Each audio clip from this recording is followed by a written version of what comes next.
Birodar, Allohning arqonidan boshqa hamma arqonlar uziladi. Allohning eshigidan boshqa hamma eshiklar yopiladi.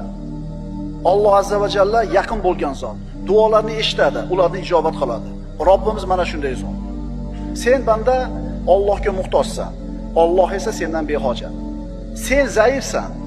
Alloh esa qudratli. U yagona, quvvatli, behojat bo'lgan zot. Boshingga musibat kelsa, baxtsiz hodisa yuz bersa, doim Allohni eslagin birodar. Unga nido qil, madad so'ra, yordam talab qil. Uni ismini ulug'lashlik uchun boshingni yerga sajdaga qo'y. Shunda ozodlik, hurriyat tojiga ega bo'lasan. Hech kimga yalanmaysan. Qulchilik tuprog'iga yuzingni ishqa. Shundan najotni qo'lga kiritasan. Qo'lingni ko'tar, kaftingni och, tilingni qimirlat, duo qil, so'ra, juda ham ko'p so'ra, juda ham uzoq turib so'ra. Chunki u Alloh mustor bo'lib qilgan odamning duosini albatta ijobat qiladi.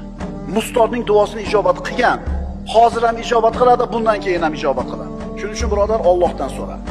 Mustor bo'lib so'ra, tinimsiz so'ra, doim so'ra, kecha kunduz so'ra, tilingga siqqanicha so'ra. Bilgan eng katta raqaming necha? O'sha raqamni o'shuncha raqamga ko'paytirib shuni so'ra. Birodar, Robbingga intil. Eshigini oldida turib ol, lutf ko'rsatishini kut, fath berishini so'ra, nomini zikr qilishdan tilingni to'xtatma, u haqida yaxshi gumonda bo'l. Mustor bo'lib duo qil, unga o'zingni bag'ishla, unga yuz tut, shunda baxtli bo'lib najot ketasan.